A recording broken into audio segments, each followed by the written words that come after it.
What's good people, and welcome back to the channel here on Kruboy Productions. My name is BK, and this is the Silly Nerdy and Wordy Podcast, episode number 88, A House of Dynamite review, a spoiler review of the new Netflix film. That is what I'll be discussing today. What's good, everyone? I hope everyone is doing very well, and I'm glad to be back doing another episode for you. And if you are new here, welcome to my channel. And what I do is spoiler reviews of films released in the theaters, on streaming, some Blu-rays. And so that's what I do, but I do it with the production details weaved in and how things are done on screen and what went into it, as well as the people behind them shouting out their name, their roles, and things that they've already done in the past that you most likely have seen. I also do Broadway. I do those reviews as I see them live and in person. I also talk about some TV coverage as well. So if you like all of that, subscribe for more of the content as it is coming. Thank you for all of the new subscribers. Really appreciate you. And I've also been doing this nerdy rewatch series for the Blu-rays. So I have some of them on the channel right now, the first two Harry Potter films and The Dark Knight. So check those out. There's a playlist for both of those. And this film, this House of Dynamite film, it is directed by Kathryn Bigelow. And her previous projects include Zero Dark 30, and I do own that Blu-ray here. That movie was released in 2012. She's also directed The Hurt Locker, that was in 2008. She's also directed Detroit, that was in 2017. And she has also directed Strange Days. That was in 1995. Now, the cast of this House of Dynamite review includes Rebecca Ferguson, Idris Elba, Gabriel Basso, and you may know Gabriel Basso as the Night Agent in the Netflix show The Night Agent. His character is Peter. And Anthony Ramos, Jared Harris, Moses Ingram, Greta Lee, Willa Fitzgerald, Brian T., Malachi Beasley, and Renee Elise Goldsberry. And you may know Renee Elise Goldsberry because she is in the original cast of Hamilton on stage. She is one of the Schuyler sisters. So that is her. This movie, I really enjoyed it, and it puts you in the intensity right away, right at the top. Netflix normally plays their sound at the beginning of a movie, and when you turn on the app, when you go into the Netflix app, you hear that sound when you go into your account. And so this is a very small thing, but I like the decision of what they did between Netflix and the director is to not play that sound at the beginning of this movie. You still had the logo played on screen in a big way. And so that decision there, I really like what they did. And instead, the movie starts out on with the black screen, and the score gets in right away. I believe it's a string instrument, and it starts off and it just puts you in the mode, in the intensity right away before anyone comes on screen. They start off in Alaska at a missile base in Alaska with Anthony Ramos coming out and having a conversation with what appears to be his wife or girlfriend, maybe someone else, but conversation not going too well. The intensity, it just grabs onto you and it just does not let go. Now, there are some moments where that intensity backs off a little bit, but it's very few. And so it's just interesting how this film is done. This film at a high level, it is about an incoming object that is coming into the atmosphere, and the characters, they believe it's coming from the atmosphere, and they want to use their nuclear capabilities to shoot it down. And unfortunately, it does not make impact. And so the various people and places within the US government, they believe that it could be another country striking against them, but they have to confirm that, they have to authenticate that. And that is what the gist of this is.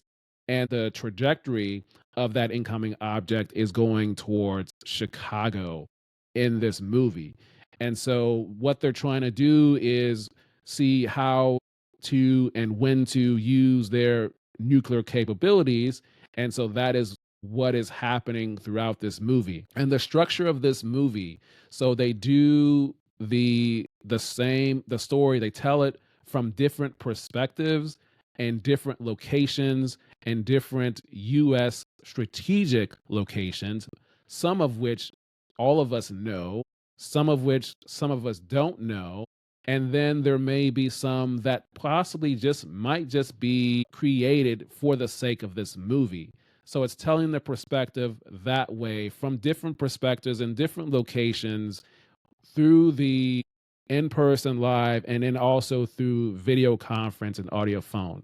I want to compare this movie. It is similar to the Vantage Point film in 2008, which I also have the DVD. It is similar to this film here.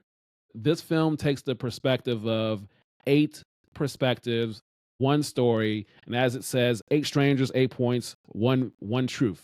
And so there are similarities, but this film, A House of Dynamite, it takes a different take. It increases the level, so it doesn't do the same thing, and it uses the U.S. government is involved. These different locations are involved, and so, for instance, you hear the story and you see the story in the White House Situation Room and the press room. You see it there.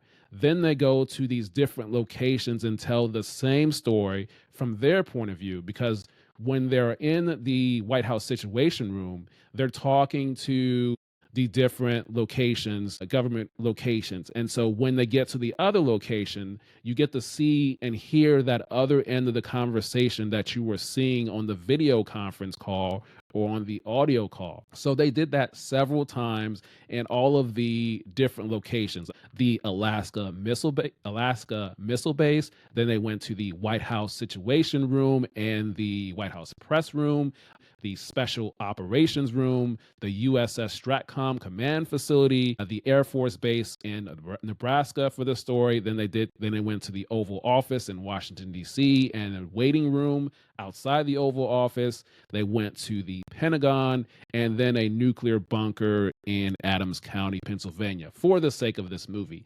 And so they took the story and told it from the different perspectives, the different government officials. You heard one end of the conversation, you heard them on the phone, and then they did the same thing and showed the person live and in person, and you heard the other end of it, the exact same wording, but different perspectives. And when each time they did that, they faded to black as if the movie is over, then going on to the different locations.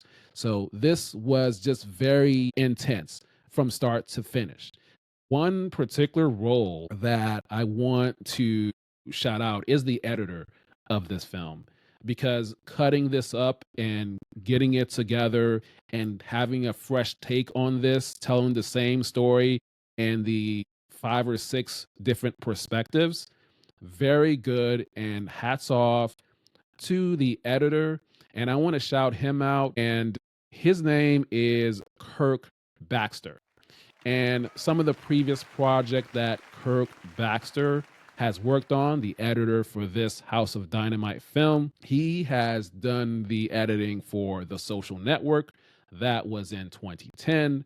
He's also been the editor. He was the editor for The Curious Case of Benjamin Button in 2008. The Girl with the Dragon Tattoo, he was the editor for that film in 2011.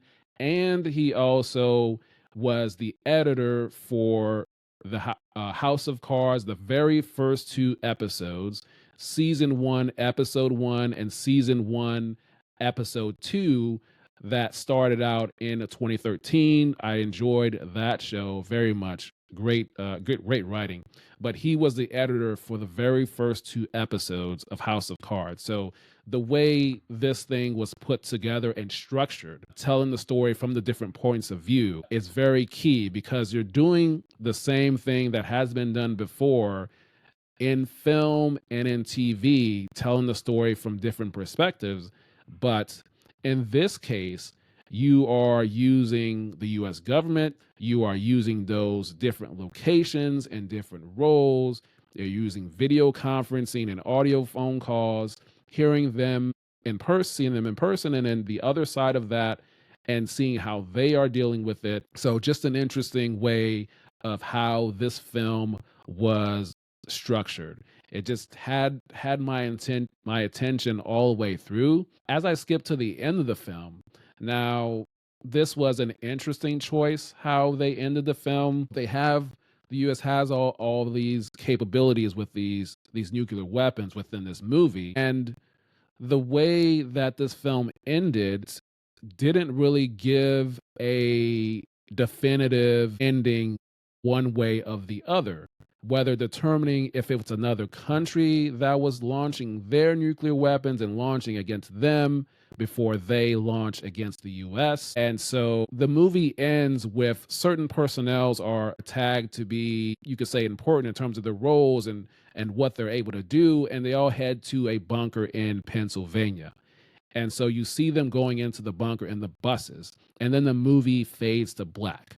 So what the ending did is just left it open for interpretation for the audience, as opposed to seeing the ending where the US takes their nuclear weapons and sends it to another country, and that's how the film ends. Another possible war starts. Or they hit the actual target and peace is good and nothing happens, or the other country retaliates against the US and the other country wins, the US quote unquote loses.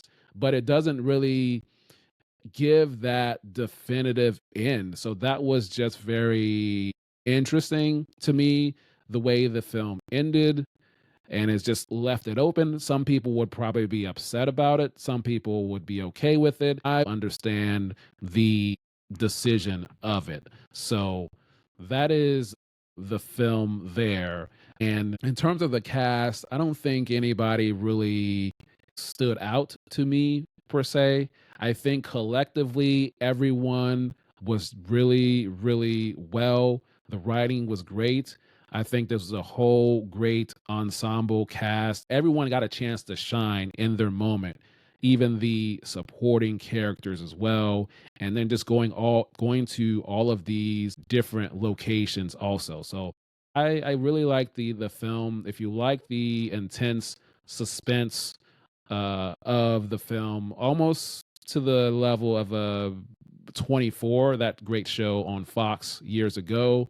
A little bit of that intensity, I would say, with this film, just kept it going. So really, really enjoyed the film. So I recommend that you check out A House of Dynamite for this film. And I think that's all I have to say for this film. Go ahead and check it out. So if you like that review, hopefully I was able to provide you with some good value there. And the next video that you will see on screen is another Netflix review that I did earlier this year. And that was the Netflix film Straw, which was released back in June of this year, June 2025. I did a review on that. So that video will be coming up here on the screen very soon. You can check that out. With that, I want to send all of you good vibes for the rest of your day. And until next time, we will talk soon.